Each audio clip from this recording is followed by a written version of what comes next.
Hello and welcome to our webinar today. My name is Jacob Finley. I'm here with Chris O'Brien. Chris, how you doing? Not too bad. Good afternoon, everyone. We are excited to get going today. Our webinar topic today is the hottest features of Fullbay you should be using.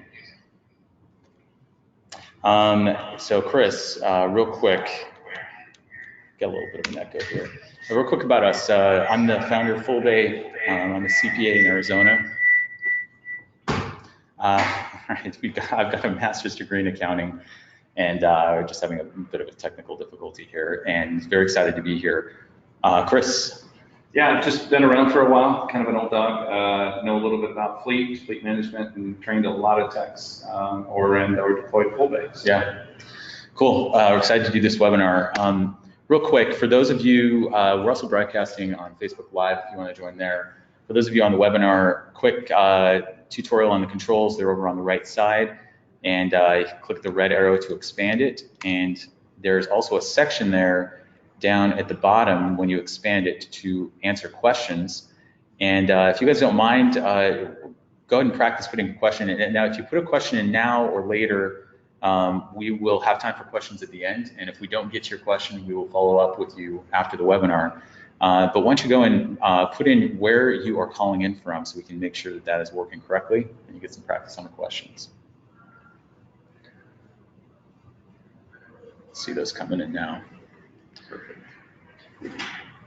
Hey guys, good to see everybody joining. All right, looks like that's working. Perfect.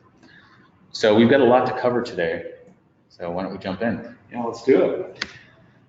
This is what we're going to talk about today. So 8 things, we don't have time for 8, but this is the hottest features of Fullbay that you ought to be using, you should be using. And just kind of as a recap, what we're going to talk about, customer portal, vendor portal. So why the portals are important. The ROI calculator, we'll spend a bit of time on that. Price matrices, price sheets from your vendors, selling special order parts over the counter, managing PMs, and then Chris's favorite topic, the lone wolf techs, the power of the 7 steps. There you go. So here we go. Jumping in. So first off, we're going to start off with a polling question. So what's going to happen is I'm going to launch this thing, and if you could let us know, do your customers currently use their customer portal?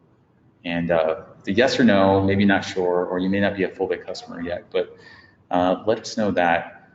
Are your customers using the customer portal, for those of you who are using Fullbay? Got responses coming in now.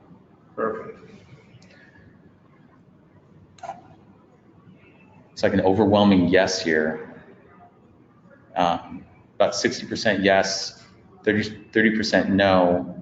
We've got some not sure's, and then we've got some that are not Fullbay customers yet. All right, cool. Well, good to know. So that's what we want to launch into, the customer portal. So, of course, I've worked in a shop, you've been on the scene.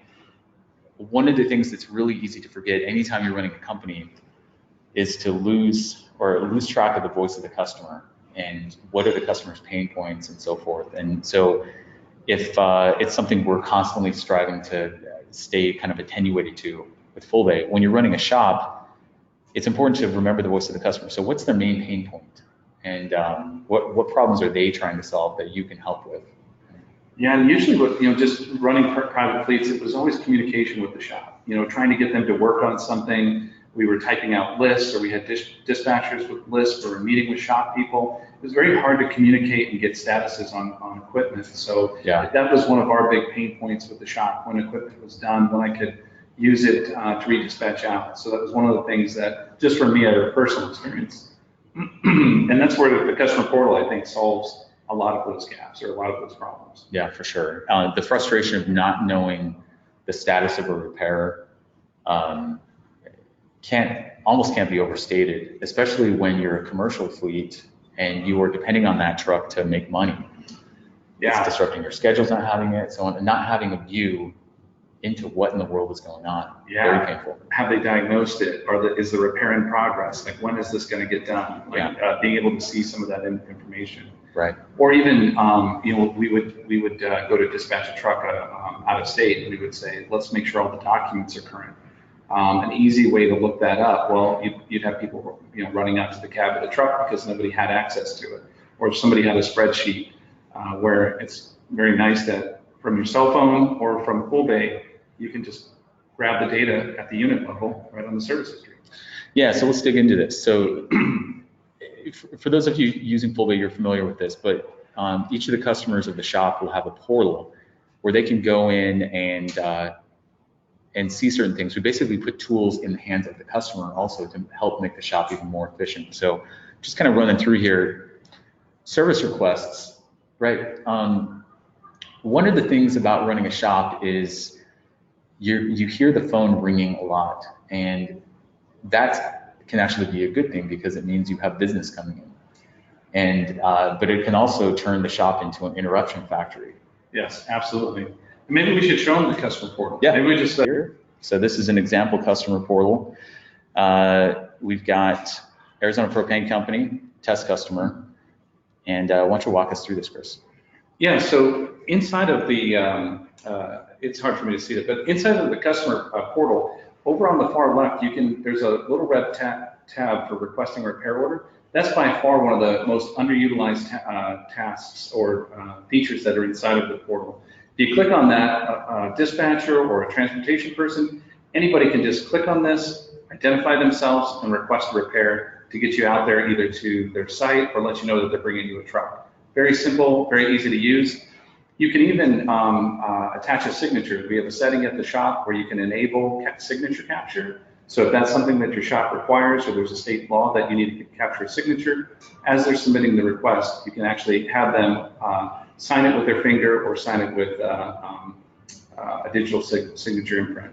Yeah. Very straightforward. They can provide even photos of the repair. Not sure if you guys know that inside this portal, if you scroll down just a little bit, Jacob, there's attachments. So sometimes if there's oil leaking and they're not sure, they can take a photo, show you what that is, or they've got some body damage or something like that. They can also share this photo as part of their repair request. Yeah, absolutely. And if I'm on a mobile device, if I'm the customer of the shop on a mobile device submitting this repair request, I can take the pictures right from my mobile device. They attach the repair request immediately. I don't have to worry about dragging and dropping, copying and pasting, nothing like that. Yep. Phones, tablets. Another great feature too is if you click back on the units, what I really like is, so we've got this 360 view in the customer portal where if you're a shop owner currently using Fullbay, you have the ability to go to the customer record, you can drill into a unit, you can see the history of that truck. Well, on the customer portal side, we're basically trying to provide transparency for the shop. So as an example, if we click into unit 1 or any of these units, we can actually drill into the service history that's been performed. We can see the vehicle, we can look at the service history, and we can see all kinds of details. This truck's had quite a bit of service done. We can even search. Maybe we're looking for a brake job or a DOT inspection. You can basically search and filter certain types of repairs that have been performed on a specific vehicle to see how current it is. Drill into it, see, what did we pay for this, so on and so forth. Yeah, yeah, and you can also, we're tracking PMs here as well. So from the customer portal, if you click on components and PMs, you can see the list of the PMs that we're tracking, and you can also see if they're current or not. So their last perform date, what their interval is, very powerful tool. Most of your customers are using spreadsheets, and I imagine if you're not using Fullbay or using this feature in Fullbay, you're definitely using spreadsheets to manage this kind of stuff. Yeah. Which is very, very hard to manage. Another interesting thing for customers that you see a lot, you can also set up the schedule when the unit is typically in use. That can be an issue when you're trying to go and do after hours work on a particular unit. A lot of times they'll have a set schedule, so you can set all that up as well. Yep. So, and another thing is moving back to, we've requested a repair, we can see repair history. This is great transparency at the customer level, but I can also track where's this truck at. So let's say we're dispatching this truck, it's going over the road for a couple of days, so it's going on a route in the morning. I'm the customer still of the shop. Yeah, right? And maybe it's your dispatch team, right? So you've deployed this truck in for repair. Where is this truck at? We can go into active services. So right from the customer portal, there's a tab called active services. And we get a nice overview of things that are in diagnosis mode, things that are waiting on approval, items that are in repair, and you can actually click into these and see the exact status. We can click into one of these repair orders and see tech comments if they're being shared. and you can basically get right to the work order. Yeah. Parts, estimate, invoice, charges that are coming due, all of it right here. Now the customer won't see it. So for example, in this case, truck won't start was the complaint. It's still being diagnosed, so we don't see any kind of dollar value here. So the customer won't see a dollar value until the service manager or whoever on the shop side decides to expose it to the customer. Yes. And so that gives them a chance to evaluate what the technician found, price the parts, mark them up properly, make sure that that's all solid. And the customer will be able to see you're working on it, but they won't see the dollar value or anything like that until you are ready for them to see it. But they can see at a high level that it is being worked on, yes, things are moving forward, so on and so forth. And that's a huge point. I mean, we've all probably, I mean, if you own a shop, you're probably fixing your own vehicles for the most part, but maybe you have a boat or something else that you got to send out to an outside shop, and the frustration. You got to remember how frustrating it can be to, it's been 3 weeks and I have no idea what the status of the repair is, and you got to call up the shop and hopefully you get somebody who knows. They have to dig around.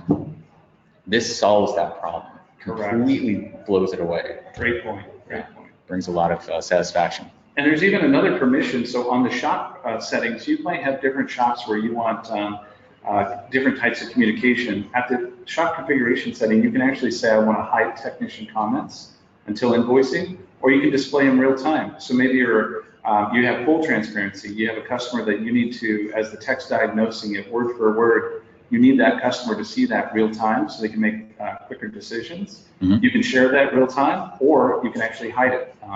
So that's another setting. In addition to that, some of you might have customers, this is too much information for them and you don't want them to see all of this. You can actually go to the customer setting and just turn it on. We think that there's more power in using the tool than turning it off, but you might have a use case. So if for any reason you're out there and saying, well, this works for 90% of my customers, but not this one, it's a simple setting at the customer to turn the portal off. Yeah, absolutely. So submitting service requests, tracking and monitoring the progress of repairs, huge pain points. The service request, I always joke about this, but say your customer wakes up in a cold sweat in the middle of the night and they just remember that unit 13 had some issue yesterday and they forgot to call the shop, and we need that at 10:30 a.m. I could just call the shop, maybe that's appropriate, or they get in at 6 a.m. at the shop and you've got a great relationship with them. So if I just submit the repair request through my portal, it pops up on the shop screen. That's the first thing they're going to see when they come in. They're going to take care of it. You get that level of trust with their customer where they're using the customer portal over and over, and they know it's a reliable way to put in service requests. Yeah. They can just put it in right then at 1:45 a.m., right? And then go back to bed and rest assured everything's going to be okay. There's a lot of power in that. And one thing that's funny is talking to shops that have implemented Fullbay is they typically see a reduction in the number, and that are using the customer portal, they typically will see a reduction in the number of phone calls coming in, which can be kind of disconcerting because we talked about that is an indicator that we actually have business coming in and we want business. Well, what they see is a drop in phone calls. That's disconcerting, but then they see these repair requests just coming in with no phone call associated. It's a beautiful thing. Yeah, and talking, in some cases you'll need to talk through a repair, but it's much more efficient, to Jacob's point. If you have a great relationship, you establish the portal and leverage it. And then beyond the things that we talked about, usually what we see is there's a lot of additional whirlwind in the shop dealing with invoices, reprinting invoices, resending invoices. The invoice went to the transportation manager, not the AP, so AP has no idea that they need to pay an invoice. Right. There's also power inside the portal where instead of all of that whirlwind of reprinting and faxing and sending, you can just give access to the accounting or AP person, copy them on all invoices that are created, and they can go into the portal at any time and retrieve those invoices, see the payments that have been made, see outstanding invoices that haven't been paid. It's a great tool to reduce more friction in that whole invoice and post-invoice process. So some tips on how to drive adoption. What do you suggest, Chris? If you're not all your customers are using it or not using it fully, what do you suggest shops do to help adopt the customer portal more fully? Yeah, I always say that take a strategic approach, right? Just turning it on for everyone and then they will come. I don't know that that's necessarily always going to work, right? Yeah. Some people who are tech savvy are naturally going to go into the portal and investigate on their own and start using it. But I would just take your top 5 customers there's a lot of noise and a lot of things going on, and usually your top 5 customers. Use this as a tool. Go have a business review meeting with them, because I imagine you're already doing that, and get them introduced to the portal and show them how this can make their lives easier. And then you slowly start to roll this out to, after the top 5 are done, move to the next 5, move to the next 5, and get your noisiest customers onto this thing, or the customers your contracts require a higher level of communication. And that would be the approach I would take. A little bit of strategic rollout, and then it's just part of business. You introduce it as you're selling and signing up new accounts. And I can't overemphasize, I don't think, the importance of just practically of sitting down with the customer and saying, hey, show me your phone, get the customer portal up on their phone, and then save it to their home screen. Yes. So they can easily get to it. And what's cool is your shop logo then becomes the icon on their device. The customer portal becomes an app on their phone. They can go to it, it brings it up, and they can go right there to do whatever they need to do. Yeah. Everything we just described, you can do in the customer portal, they can do on their mobile device. Yeah, it's awesome. A lot of people underestimate that now, and you might be out there using that feature. If you can simple Google, or we'll show you how, but it's add to your home screen. It's different than bookmarking. If you Google that, add to home screen, doesn't matter what device you have, Android or iPhone product, it'll basically give you some instructions on how to add an app to the home screen. You might find that your logo is larger or super wordy, and it might not display really nice. Most logos do display nice, but some people also refactor their logo or get a logo-friendly or device-friendly logo to more square, fits into an icon. Correct. It's super powerful. The customer actually thinks you have the app when they go to ABC Repair Shop, and they actually go to their phone, click on your shop name to log repairs for their business. Correct. It's not Fullbay branded, it's your brand. Correct. Yeah. Cool. So customer portal. Absolutely. If you're not using it, definitely get a strategy behind it. All right. Second polling question out of 3. So we're kind of front loading in here. Does your shop use the vendor portal? So I'm going to launch this question here. Does your shop use the vendor portal?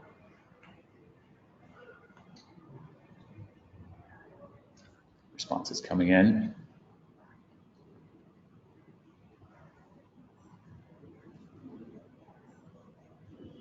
And if you guys are seeing us on Facebook Live, good guys wear white hats. I think I said that earlier, but we weren't recording. Right. And those of you who aren't seeing this, Jacob has a black hat, I have a white hat. So naturally, good guys. I was just trying to provide contrast, that's all. They're Fullbay hats too.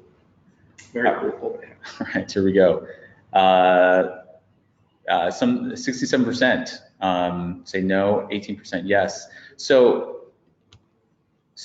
that's interesting. So very underutilized feature. So is it possible that some are using it but don't realize it, or this is just?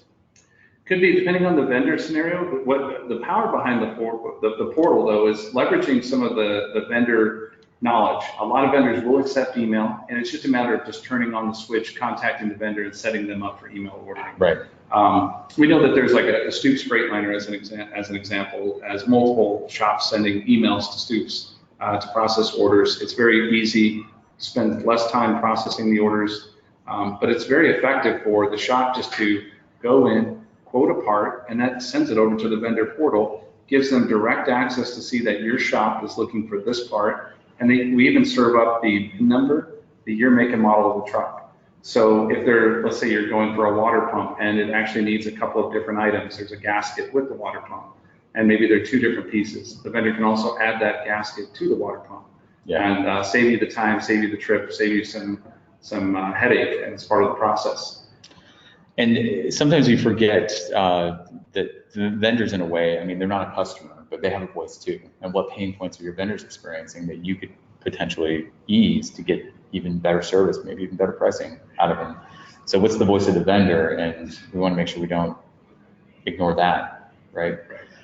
So vendors, we have an international dealership here by our headquarters. There's a phone counter there. They're bombarded by phone calls all day long. And one of the beauties of the vendor portal is that you can help solve some of that for them.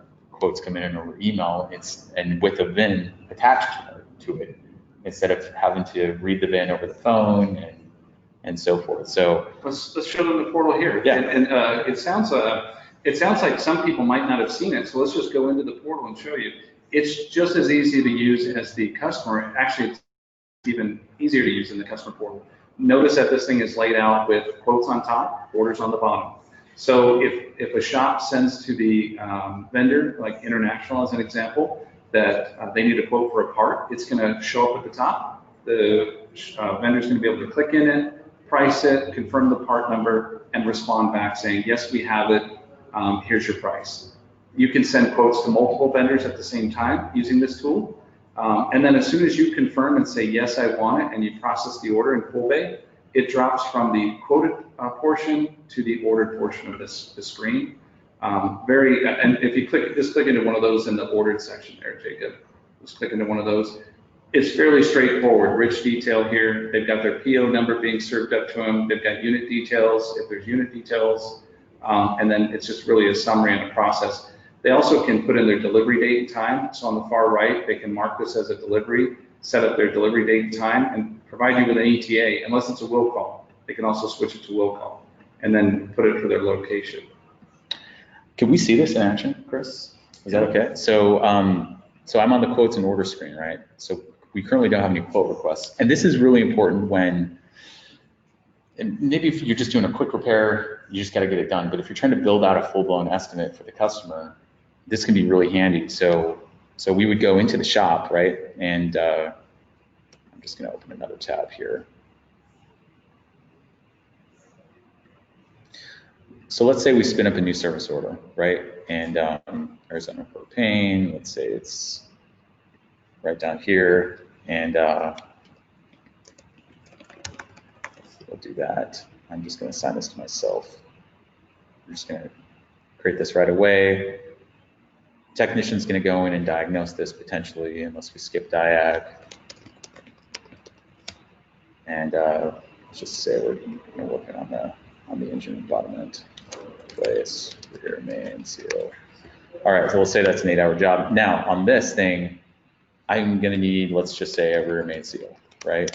I need one of those, and there's gonna be other parts on here, but we'll just use that for the example.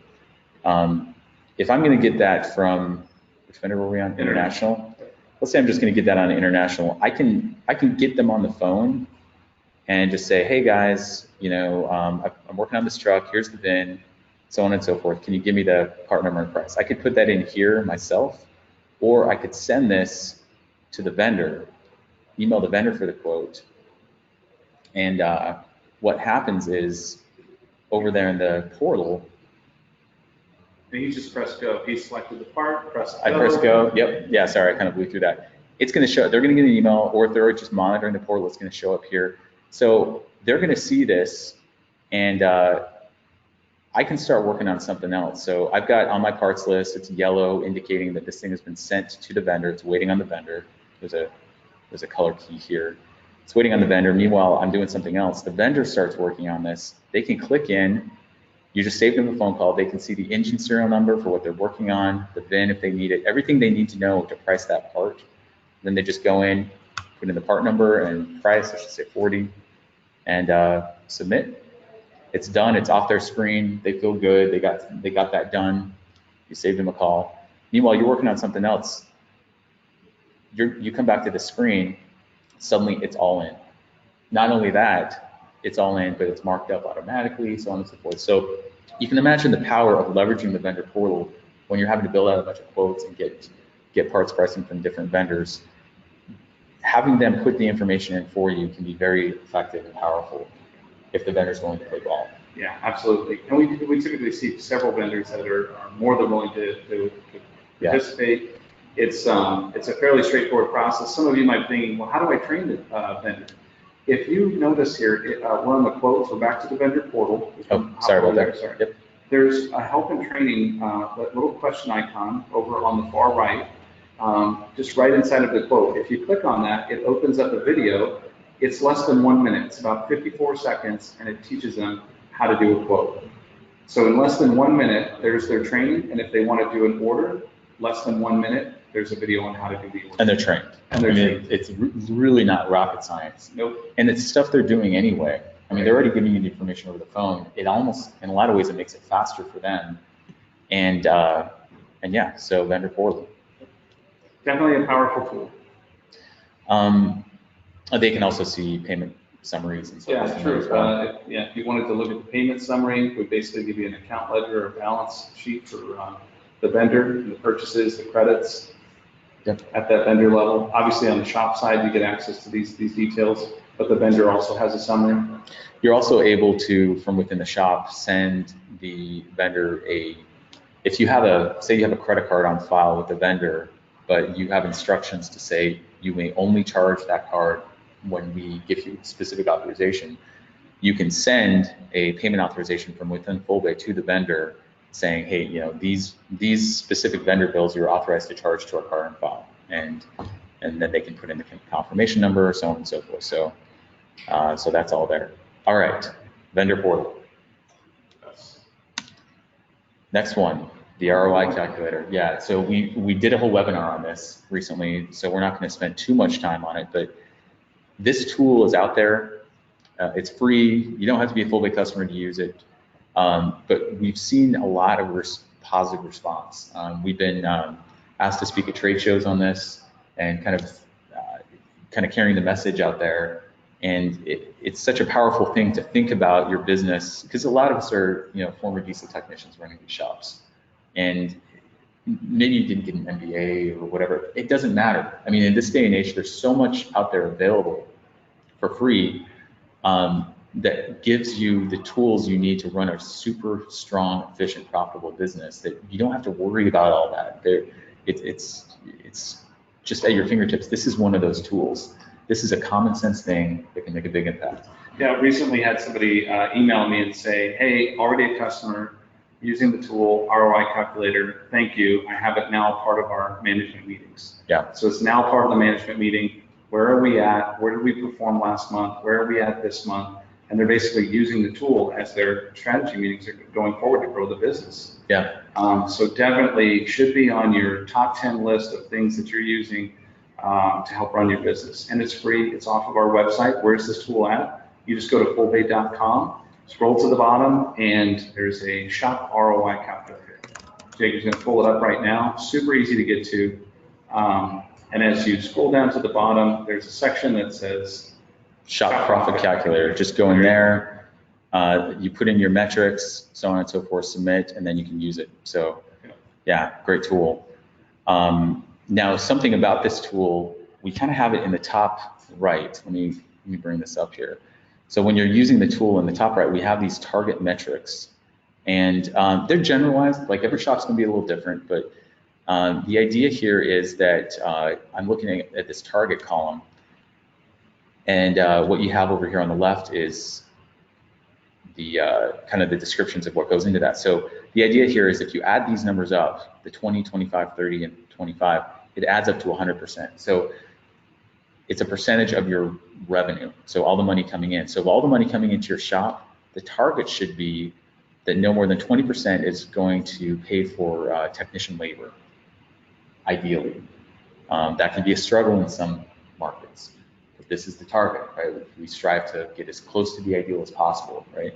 So 20% there, 25%, no more than 25% spent on purchasing parts and supplies, 25% of the revenue that is, 30% on overhead, so about 8% of that, 8 or 9% on office labor, the balance of that spent on overhead, other overhead expenses. And what that ought to do, what that does is it leaves about 20 to 25% for profit. And one of the things we've been preaching is that, at least, 5% you should just methodically, month to month, be banking in your savings account. That's just like it's another expense. Right? It's unavoidable. We have to run the business in a way that we cover all of our expenses, and that's one of our expenses. You should be banking that. And then really, if you get the metrics to here, the balance, the other 20%, is your profit. And what the ROI tool does is it says, all right, well, what are your inputs? How much are you paying your techs? What's the cost for those technicians? How much are you billing? So on and so forth. You put all that in, and it will tell you what your profit is. And this is remarkably accurate. I used to do this in the early days in a spreadsheet form. with shop owners, and it's not rocket science. It's not. And it's something I heard once that I thought was really interesting is that if you go to Harvard Business School and you listen to what they teach there, it's and this is no offense to Tennessee, but and then you go to Middle Tennessee State and listen to what they teach there in their MBA program.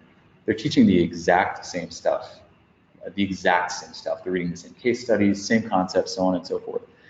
And what we're looking at here, this is the kind of thing that you would see in any one of those business schools. You don't have to have like some connection to this mystical power to get your business into a really profitable position. You just have to do common sense blocking and tackling.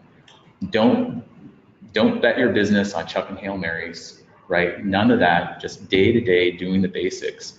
This is one of the things that you ought to be doing. Yeah. Thinking about it methodically like this. Yeah. It's really nice too. You can modify some of your parts markup. You can play with the shop supplies. There's a bunch of different settings, but you'll find by far the most efficient way to get profitable is that if you have a tech work for you for 40 hours, to try to at least bill 40 hours. You can see what happens. All we did was set our techs worked 40 hours, we billed 40, they're at 100% efficiency. We went from negative 13,000 to positive 88,000 in profit. Yeah. You can play around with the numbers though. Maybe that's not realistic at this point. You're working toward that, but you can clearly tell that tech efficiency and monitoring the tech, leveraging the techs, not overstaffing, not understaffing, that is a tiger by the tail in itself. And then you have some other metrics. If you're not charging shop supplies, if you're not charging an adequate labor rate, et cetera. Yeah. Yeah, exactly. So use the tools at your disposal, right? You wouldn't send your techs out to change a tire with a screwdriver. Right. So why would you use the wrong tools for your shop? All right, back in. We are back in. So ROI calculator. What are we doing with time? Yeah, we're good. Moving on. Pricing matrix. Chris. Yeah, so one of the things that I find is we set up a lot of shops, and during the setup process, there's a question, do you have a price matrix? There's one of two answers. One is they've seen the Fullbay price matrix and they want that as their default. They've already been using it. Yeah. A lot. Yeah, they saw it on a blog or something like that, or heard about it from a friend, and they want that installed. Yeah. The other portion, and there's a small portion that are already using price matrices, but there's a large portion that are doing flat markups. Yeah. Like, no, we just mark up 20%. And then I'll ask across the board, and they'll say, yep, it's a flat 20 across the board. And so, although that works, and that's common, that's a fairly common, kind of broad stroke, or maybe there's a flat 10%. Those scales work. Sometimes you have contracts and you just have to do those, right? Yeah. But there's so much money on the table. There's just so much money on the table. A great example is most people have a filter program where you're not going to mark up. If you're buying a Baldwin filter for, say, $3 and retail on that filter is maybe $14 or $15, you're not just going to mark that up 10 or 20%. Because of your buying power, you're going to want to mark that up 200 or 300%. Right. And so that kind of brings into the idea of a matrix. Different price scales for different types of parts, different price scales for different types of vendors, and kind of pooling that all together, you end up with a price matrix. It's like a combination or a recipe of different pricing methodologies across different types of parts. Yeah. And there's a lot of advantages to this because it gives you options in the future. We talk about different pricing levels for customers. One of the things that we preach all the time is that you really ought to be tracking the PMs for your customers and taking that over. Well, maybe one of the incentives that you give for a customer to trust you initially to start tracking the PMs is you give them a break on pricing. But if you're going flat 20% across the board, which is too low, and you're going down from there as a negotiation tactic, you're just really hurting yourself. Whereas if you get yourself to market, then you can negotiate down with a fair exchange of value. Say, look, I'm going to come down a bit on parts pricing. I'm going to give you favorable pricing in exchange for you allowing me to track the PMs for you, to go on site and do some of these, right? So yeah, it gives you some leverage there. Absolutely. Definitely, if you're not using price matrices, definitely jump in. We've got a ton of blogs, but we're also, let's show them how it works. Let's demystify it. Because some people say, this is complicated, it's too hard. But one of the things too is I find it almost at every shop, there's somebody who's really good at parts pricing. When they go on vacation, the shop kind of implodes a little bit, right? There's this one guy and or this one gal who just really knows everything A to Z. One of the main objectives is to, freedom from the shop, right? That person feels tethered to the shop. Yeah. They're working on their vacation. I talked to a gentleman out of Ohio. He works on Saturdays and Sundays because he has to do certain things. Yeah. But when you're caught up in it that deep, you can automate it all. Everything that's inside that parts person's head, it literally over time, or even through a series of interviews and setting up the matrix, it's automated. You don't even have to think about the special customer or the special product part. So to start, we just go to configuration. Notice Jacob's using the tool, and he's just kind of shooting down toward the middle or bottom portion of the tool to get to the price scales. And once we get down in here, this is the main recipe. This is like the main ingredient to building it. If you're gonna make a hamburger, this is the hamburger meat, right? So we've got all of these different price levels. So you might have contracts that have a flat 10, you might have a specific part, but you have different levels that you can create. Within those price scales, you can also have a series of you can have a tiered approach. So instead of all things being equal, you can have a markup that kind of gradually ratchets down as the price of the part goes up. And that's the way to go. I mean, almost the more detailed, and you can add as many layers in here as you need to. The more detailed, the better. Yeah, I mean, this is one of those things that if you're using a flat markup, and I can't imagine any of our existing customers still, There's probably they're out there, right? But if you're just using a flat markup rate, this is an immediate benefit. So harkening back to our ROI tool, this is an immediate way to get those numbers more in line with where they ought to be. Correct. And then if you go back one, if we close out of here, take a look at, there's a fleet card filter pricing, just one level back. And you can see that fleet card, I think there it is, 200%. So if we click on that, it's just a 2-level. And this is just a sample. It says, hey, everything between a penny and $20, mark it up 200%. And then if it's over 20, drop it down to 125%. So just another example of how to build a scale. Now, you've got to tie these different scales to different things, right? Right. Maybe a specific customer, maybe a category, maybe a vendor. And I imagine some of you may or may not know this, but let's say when you buy parts from international, maybe you can only mark them up 20%. If you mark them up 25, you're going to exceed the dealer, right, in the market. So you can even make a rule that says, when I buy parts from international, mark it up flat 20%. How do you do that, Chris? Let's show you. So first you build a scale, and then each shop, one of the things that's kind of sometimes is a mystery is, where are the price scales? And so first you build them in configuration, and then you go into the specific shop that you want to do the work in. So we build out that recipe in configuration, then we go to our shop. Why would we put it at the shop level? Well, maybe you've got multiple shops, and one in Florida is priced differently than the one in New York, which is priced differently than the one in California. So this will allow you to build matrices or recipes for the shop. You go to the shop settings, and you scroll down about 2/3 of the way down, and you end up at a place called parts price matrices. And here it's very straightforward. We just click on the blue button on the far right, and then we make the recipe. So I choose international from the drop down. I'm going to say, look, if I got this part from international, then all other things being equal, I want to, for all my customers, I want to mark it up a flat, I guess I don't have a 20%, but say the flat 19%. Submit, done. One step. Now, one of the things he could have also done is if I click back into that, notice that you could have different pricing levels. Maybe you have list price, maybe you have a wholesale, a retail, etc. You have like an ABC pricing schedule, which is just the example that we have here. You can come in here and you can actually set the scale up for international to be a little bit cheaper or a little heavier for different types of customer groups.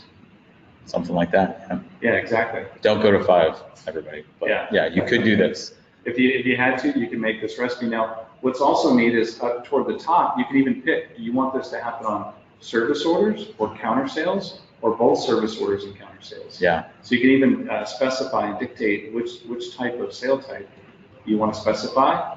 You can even do it by category. You can even go another level and say, well, there's a specific category I want to mark up a certain way when it comes from a certain vendor. Right. So you can even take it another level further.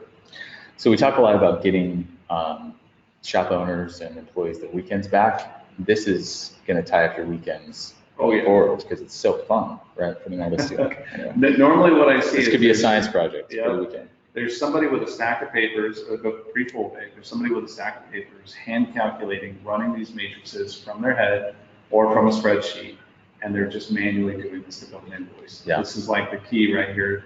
Automate this. Now, some of you will say, well, but I have even more exceptions than this. I have this one customer with this one category that I promised to do filters at only 100% markup. And so you set up all of your matrices right here at the shop level by shop. And then if you have that exception or that use case, you can actually go to the customer level and we'll let you make a customer exception. So let's go to Arizona Propane real quick. And we'll go to this customer, we'll go to their details page, and we'll scroll down about 2/3 down and we'll get to the same setting that says add a line to the price matrix. And this is the exact same thing, only it's specific to that individual customer. Correct. So you're saying I could do the whole science project just for one customer? Correct. So you can set up the shop, and what I always recommend, I just worked with a group out of Minnesota a few weeks ago or about a month ago.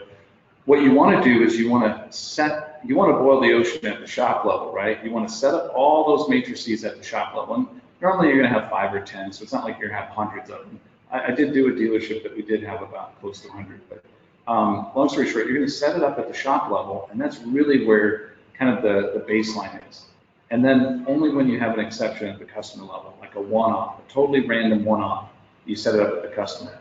If you find yourself setting up customer level matrices all the time, then what I'm going to highly recommend is just go to the pricing scales and set that customer group up on its own class, right? Give them their own pricing scale. Right, give them their own pricing scale. So now you can globally run this at the shop level and not micromanage it at the customer level. All too often we micromanage these things at customer levels. And then the next thing you know, you try to make a change that you want to apply to everybody. There's a price increase at international. You want to mark it up 1% for everybody. You can't mass update it with a customer pricing level, a customized customer pricing level. Cool. Probably the only other thing that comes up a lot, I hear some shops will do markdowns. They say, oh, well, we've been trained in markdown pricing. So we have this list price, and then we deduct 20% off the list. Right.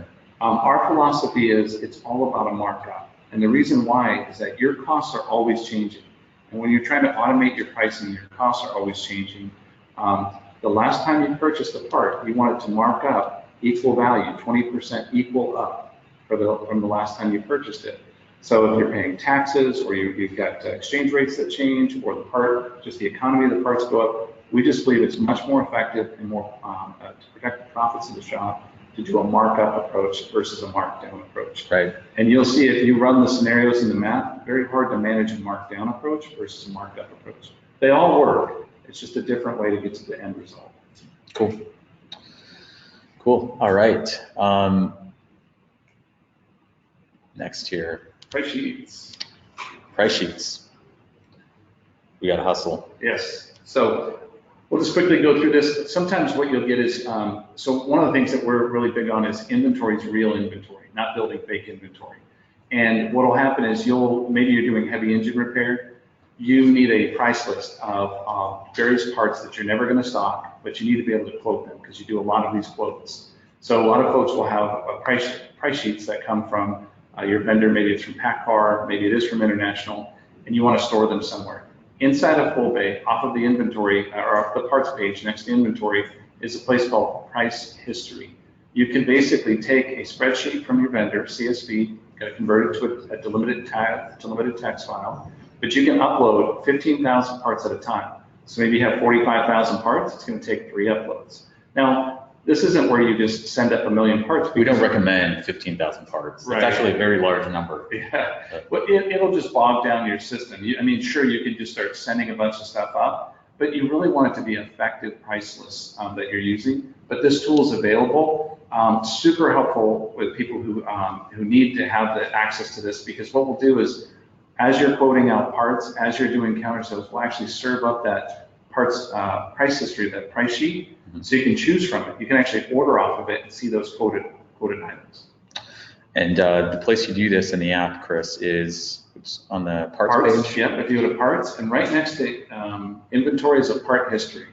You click on that, and this is where you can download or upload. You can upload price files, and you would just go ahead and upload the file. Yep. If you wanted a sample of, well, where's the template, just download the template. Yours will be blank. Fill in the template, or at least organize your columns to that template, and then upload it. What's cool about this is we talked about vendors in the portal, right? We require them to put in a part number and a price and so forth. And what's really cool is you can see the history of that. Once you've ordered it once, you can always see that going forward. Well, you can also see these price files going forward. Once you've uploaded it, you can draw from them. Yeah, you can see the history of, I've uploaded one 2 months ago, 4 months ago, yeah, a year ago. So if you have a spreadsheet your vendor gave you for pricing, you don't have to keep referring to that. Just import it, and then it's there every time you need it. As you type the part number, it intelligently knows what you're looking for. Yeah. And keeping track of that part number and history of the increase or decrease in your cost. Yeah, exactly. All right, number 6, special order parts over the counter.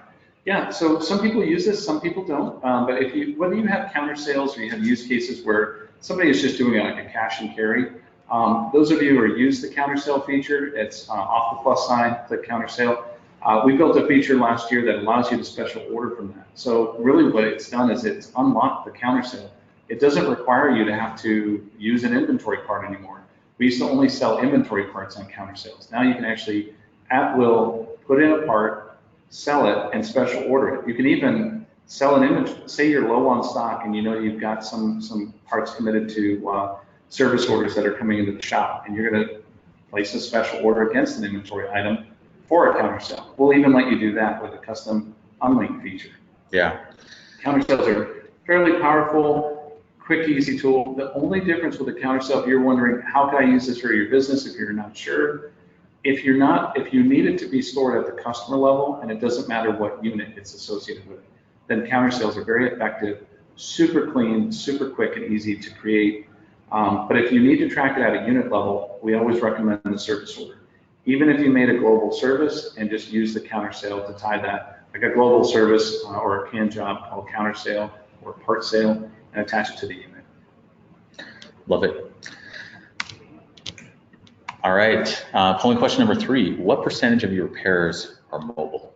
So we're laying the groundwork here for the next thing. So I'm going to launch this polling question. What percentage of your repairs are mobile? Less than 20, 20 to 50%, greater than 50, or not sure, or maybe you don't do mobile repairs. So results coming in.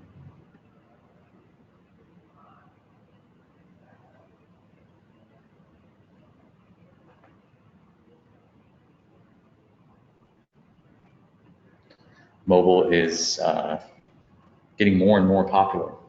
Yeah. Yeah. I would say, yeah, it's interesting when you have a tool that can be deployed out in the field via mobile phone or tablet. One of the biggest issues where I've always seen is when you've got mobile technicians, you've got to get all that paperwork before you can invoice. And so the tech never brings it back. You can't get the invoicing done. You're delayed on invoicing. And then the mobile tech just starts to feel unprofitable because the cash flow isn't there. When you're deployed in the field and you're using a tool like Fullbay, you can invoice immediately when the service is done. Whether I'm on the side of the road, I'm at the customer lot, as soon as I say complete repair, it drops in the office, allows the office staff to immediately fire that invoice to the client. Yeah. Immediate, no delay in revenue, no worrying about lost bills, etc. So here we see from the results, more than 32% of you have more than half of your services happening mobile. That's impressive. That's impressive. All right, so we call the mobile technicians, especially the ones that are pretty much self-sufficient, we call those the lone wolf technicians. So Yeah. talk to me about the lone wolves, Chris. This is where you could have a small shop, or maybe where you and I just start a shop. Jacob, we got 2 trucks and we're both lone wolf techs. We're basically running the business ourselves, A to Z in the field. And we see that very successful, highly profitable, low overhead kind of scenario. So we see that out there and refer to that as a lone wolf tech. But also, I might be assigned to the Amazon yard or the FedEx yard or a specific yard. And if I'm assigned to maintain that yard, I technically am a lone wolf tech. I show up to the yard. Maybe I have some pre-orders that come in the night before that are assigned to me through the shop. Otherwise, I'm showing up at this yard and I'm going to actually go through, do some inspections, create my own orders, and effectively, I might not be invoicing the customer and collecting cash, but I'm still effectively a lone wolf tech. I'm out there on my own to source my parts and kind of get the job done and make sure that the fleet's maintained. Yeah, I'm a mini shop. Yeah, on wheels. Shop on wheels. Yeah, exactly. Highly profitable too. And that number that we saw, that just continues to increase. Like the number of repairs that are happening mobile, especially with, you know, solutions like Fullbay out there that are mobile solutions. They let you do this. I mean, how many of the repairs that go on in your shop could happen mobile? Does it really need to be taking up a bay in your shop? Right. We just had we have a customer actually, and I'm sure you're familiar with them, Jacob. They're based in South, and they're running across the entire U.S. with about 42 technicians. There's no brick and mortar. There's an office. It's literally an office space. And there's techs all over the U.S. doing mobile repairs. You see a lot of those, yeah. Feeding everything through one accounting department, centralized accounting. Yeah, at the end of the day, we talk about 8% of your revenue going to office labor. That's scalable. Like if you're doing it right and not getting bogged down in manual, handwritten paper processes, paper processing, you can actually scale your business and keep that and get below 8% on office labor. If you're stuck on paper, especially for some of the back-end processes, then you cannot scale that. The bigger you get, the more overhead you gotta hire. So the idea with the lone wolf tech is when you have a technician in the shop, you've got people basically working to support that tech left and right, ordering parts, pricing parts, getting jobs authorized, receiving parts in, all this stuff. The lone wolf has to do all that themselves. So they're able to do that more and more because so much of this is now automated. Look to the mobile techs for the example of how to automate this stuff because they have to figure it out. And why not take those same concepts and apply them in the physical shop so you can streamline things even more? Yeah, I think what was interesting too, tying right back into the markup versus markdown, when you're deploying mobile techs all over and you're buying parts everywhere and anywhere that they're available, you can't control it on a markdown. You have to go markup. Your agreements have to be markup because I paid $10 this time, I paid $20 the next time. Yeah. I went to one dealership I got an agreement with, I went to another dealership, it's not the same. It's not, dealerships are franchise, right? So you don't always get the same pricing when you're in the middle of nowhere. But at any rate, what it will help you do is you don't have to have that parts person figuring out how to price the parts. You just have to have the tech receive it. I went and bought this. As far as we're concerned, that paper invoice, take a photo of it, attach it to the service order as a backup, and you've got the thing can blow out the window. You can see it immediately. Yeah, you can see it immediately. Accounts payable knows what the payables are. You can invoice it, you marked it up. Very smooth and slick way to do it. In addition to deploying the lone wolf tech, I can drop oil on 4 trucks at one time in the yard to do oil changes versus I'm stuck with one bay and one truck. So lone wolf tech, very powerful for high productivity and the ability to upsell. So not only from an efficiency standpoint, I'm at somebody's lot and I'm inspecting the equipment or walking the equipment, that's a free ticket. Anything DOT related, anything that's safety DOT, any other leaks, anything that I find, it's my job is to keep this fleet up. Mm-hmm. My job is not to upsell in the name of just revenue, right? Yeah. It's for pure safety, and if you focus in on that, fleets will be they'll have higher uptime and they'll appreciate that tech. They even pay for that service. Some shops actually charge to have a lone wolf tech dispatched to the site. Yeah, and I love the concept if you can make it work with a specific customer of a dedicated technician because the technician starts to feel ownership for that fleet, and obviously you need to have an agreement in place, non-solicitation agreement and so forth, because you don't want them poaching your tech. But 50, 60, 70 power units under the care of one technician who sees them over and over, does all the PMs, does all the repairs. It can really increase the efficiency. They get to know those units, they see patterns and so forth. So, all right, last one. managing PMs. Yeah, we talked about this a little We've bit done earlier. webinars on it. Yeah. PMs. If you're not doing PMs today, you've got to start unlocking that. That is a revenue source in its own. I think we've found more than 50% are already doing PMs. So a lot of you, this is just recap. But using the fleet reporting that we have, the cost per unit, that's another feature that's in there. The customer can download their own cost per unit. Plus, we serve that cost per unit up at the unit level and at the shop, at the customer level in the shop. Yeah, exactly. So check that out. That new report, fleet cost per unit, it's been in there for what, a month or two? Yeah. And then it's also available to the customer in the customer portal. Well, with that, we're just going to go through. Do we have time for questions? We can grab a couple of them. Yeah, we can grab a couple. Sorry, guys, we kind of spent a little bit of time early on in the deck, so we had a lot of material this time. Here's a question. How do we get vendors set up with Fullbay? Yeah, the first thing that I would do is just notify the vendor. First, setting up the vendor in Fullbay is fairly straightforward, right? But you reach out to the vendor and say, I'm using Fullbay, I'm going to start doing email ordering. Send them one test transaction so they can see the portal, and it's as simple as that. And then obviously, whoever you are planning on sending a PO to or a quote request, make sure they're set up in Fullbay as a contact and that you have turned on the whether they receive order emails. This also governs whether they receive quote emails. So make sure you get them set up. Kevin here is added as a contact. That's on. He is good to go. And it's really easy to add another contact in here. And at the top of the screen, see the two switches? You can turn the vendor on or off. So we have the vendor turned on for the accepting email orders and quotes, and then we have the contact turned on. You might have a sales rep that doesn't want to receive those quotes or those emails. So sometimes the person you're negotiating with.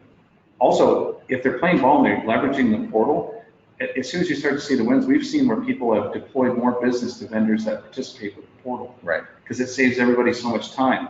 So if you've got, maybe you are using Napa and Fleet Pride, and Fleet Pride saying, yeah, we'll use the portal, and Napa saying they won't, then maybe Fleet Pride gets more of the business, right? Usually what we see and what happened in our lifetime was that other vendor wants the business just as bad, and they start accepting the quotes. Right. Yeah, exactly. All right.